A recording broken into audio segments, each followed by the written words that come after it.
যাত্রীবাহী ট্রেনের রেয়াত সুবিধা প্রত্যাহার করার সিদ্ধান্ত নিয়েছে সরকার। আজ থেকে এই সিদ্ধান্ত কার্যকর হচ্ছে।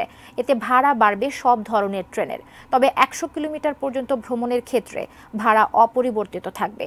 বিস্তারিত জানাতে ময়মনসিংহ রেলওয়ে স্টেশন থেকে যুক্ত হচ্ছেন প্রতিনিধি আসাদুজ্জামান সুমন। সুমন, এই বিষয়ে আর কি বিস্তারিত জানাবেন আমাদের? আপনি যেমনটি বলছিলেন যে আসলে রেলওয়ের যে রেয়াতি সুবিধাটি রয়েছিল সেটি কিন্তু আজ থেকে প্রত্যাহার করেছে সরকার।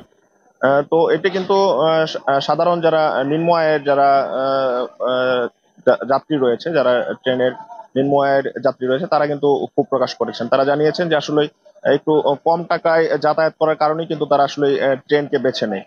তো ভাড়া বৃদ্ধির বিষয়টি তাদের কাছে এই বর্তমান সময়ে তাদের তাদের কাছে একটু কষ্টকর মনে হচ্ছে। আরেক শ্রেণীর যাত্রীদের সাথে আমাদের কথা হয়েছে, তারা আমাদেরকে জানিয়েছেন যে আসলে ভাড়া বাড়াতে তাদের কোনো আপত্তি নেই, তবে সেবার যে মান সেটিকে কিন্তু আরেকটু ভালো করতে হবে। সেবার যে ট্রেনে যেরকম নানা রকম হয়রানি রয়েছে সেগুলো যেন বন্ধ হয়, দুর্নীতি যেন বন্ধ হয়, সেটির বিষয়ে কিন্তু এক শ্রেণীর যারা যাত্রী রয়েছে তারা কিন্তু দাবি জানিয়েছে।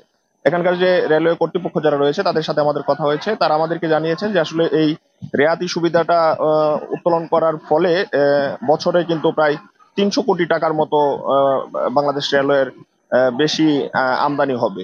তো তারা বলছেন যে আসলে এই আমদানি বাড়লে কিন্তু সেবার মানটাও তারা একটু বৃদ্ধি করতে পারবেন। তো এই ছিল আমার কাছে ময়মনসিংহ থেকে রেলওয়ের টিকিটের দাম বাড়ার বিষয়ে আমার কাছে সর্বশেষ।